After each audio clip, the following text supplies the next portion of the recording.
Kekerasan kembali terjadi dan mencoreng dunia pendidikan. Dalam hitungan hari, 2 siswa tewas diduga dianiaya kakak kelas. Tanggal 20 Juni 2014, siswa Sekolah Menengah Atas Negeri SMAN 3 Setiabudi Jakarta Selatan Arfian Sesari Alirhami meninggal saat hendak menjalani operasi infeksi di bagian perut di Rumah Sakit MMC, Jakarta Selatan.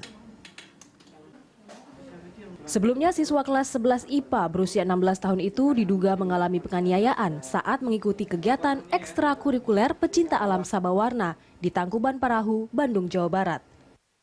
Korban dimakamkan di tempat pemakaman keluarga di Mampang Perapatan, Jakarta Selatan. Saya mau itu tuntas.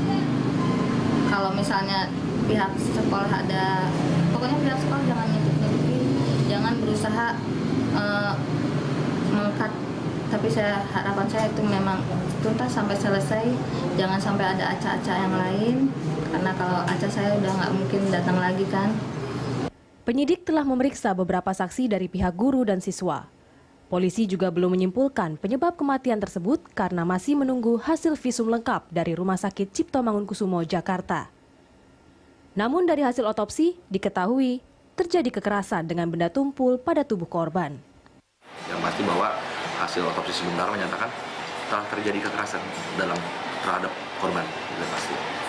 Kekerasan itu dilakukan apa? Oleh siapa? Bagaimana caranya? Kapan waktunya? Itu yang sedang kita dalami ke depan.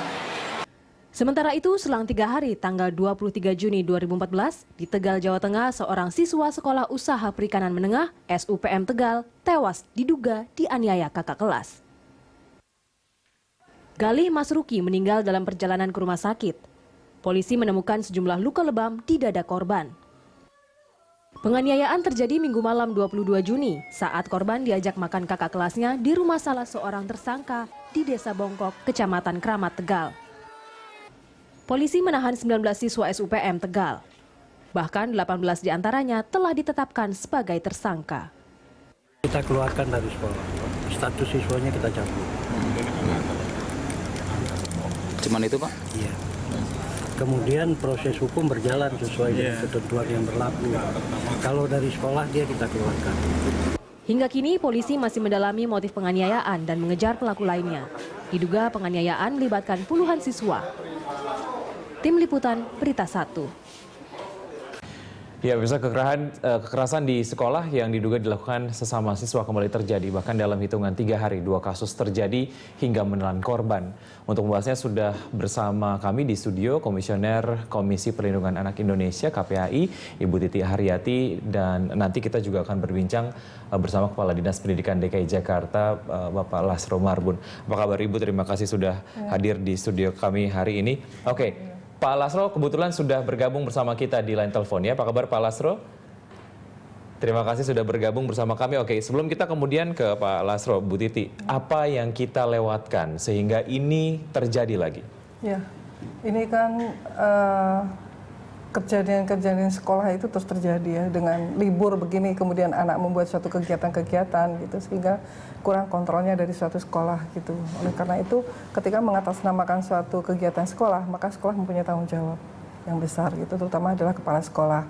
Dan ini kegiatan-kegiatan ini yang harus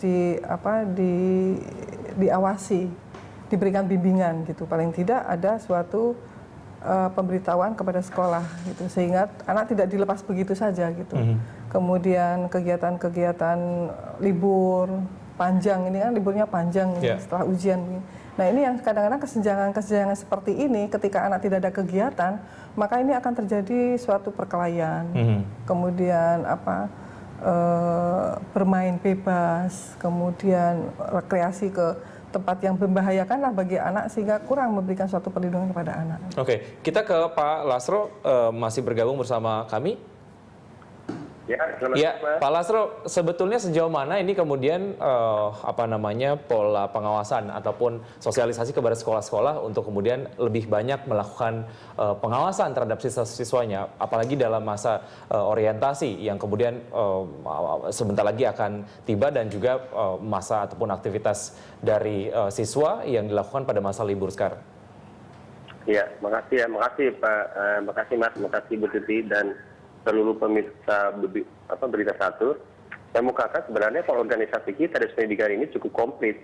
Karena di kecamatan aja ada namanya pengawas sekolah, ada kepala seksi dinas pendidikan dasar, kepala seksi dinas pendidikan menengah. Nah terus permasalahan di sekolah ada lengkap juga kan, ada kepala sekolah, ada wakil, ada usaha.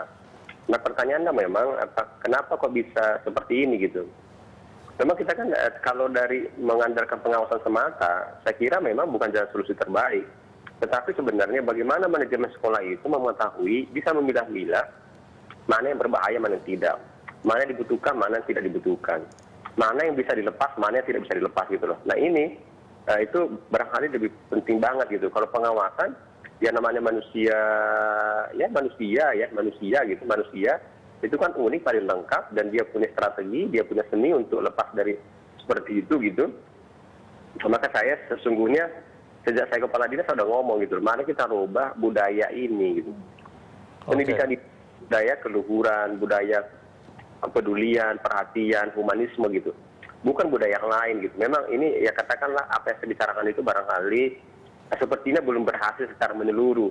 Karena dua putra bangsa, satu Mas Rangga almarhum, satu lagi Mas Arfian ini, terbukti mereka meninggalkan kita dengan cara-cara yang tidak lazim gitu loh. Seperti itu.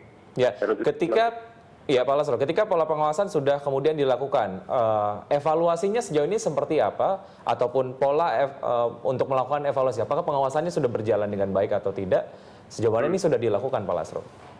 Nah itu, saya sudah hampir ketemu sama semua kepala sekolah. Terus tapi memang berbenturan aja dengan ini. Sebenarnya kan minggu ini saya punya agenda ketemu sama seluruh kepala sekolah, sama seluruh tata usaha, ternyata kejadian almarhum itu mendahului dari rencana saya. Seperti itu ya, terus jadi menjadi tidak sinkron gitu. Nah terus untuk yang bagaimana evaluasinya, kita sekolah kita ini kan 3.000, yang swasta 7.000 sekian gitu ya, 7.219 tepatnya. Nah bagaimana kalau ke kami, kemarin contohnya aja gitu, kalau ke kami, ke dinas pendidikan atau ke kepala dinas, laporannya kan biasa gitu, budaya itu kali belum hilang gitu ya, jadi yang indah-indah aja kan begitu. Nah terbukti di lapangan tidak indah.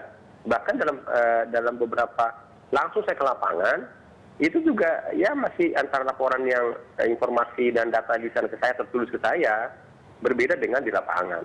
Nah ini waktu saya yang terlambat ke dinas ini, atau waktu saya terlalu cepat, masih 3 bulan, atau memang ada apa gitu.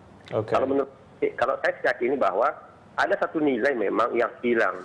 Satuan pendidikan ini, namanya menengah ke bawah itu, sesungguhnya memang harus, ya tadi saya bilang, harus menjadi institusi yang luhur, institusi yang terhormat, institusi yang peduli, perhatian, dan humanis gitu loh.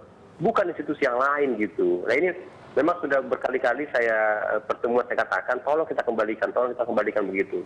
Nah ini memang saya bilang tadi, mungkin saya juga ikut bertanggung jawab lah ini, karena walaupun baru 4 bulan, tapi kok kejadiannya sudah 2, saya kira saya juga minta maaf kepada seluruh masyarakat dan kepada pimpinan saya Pak Gubernur, Pak Wagub beserta Sekda, asisten, dan seluruh khususnya kepada kedua orang tua Mas Rangga Kadafi dengan Mas Arfian almarhum ini, saya minta maaf memang, dan ya mudah-mudahan kembali perubahan ini terus dilakukan walaupun akan pahit gitu Mas. Baik, Pak Lasro dan juga Ibu Titi, kita jeda dulu sebentar, kita akan lanjutkan perbincangan ini setelah jeda berikut ini. Pemirsa, kami akan segera kembali, tetap di tempat Anda.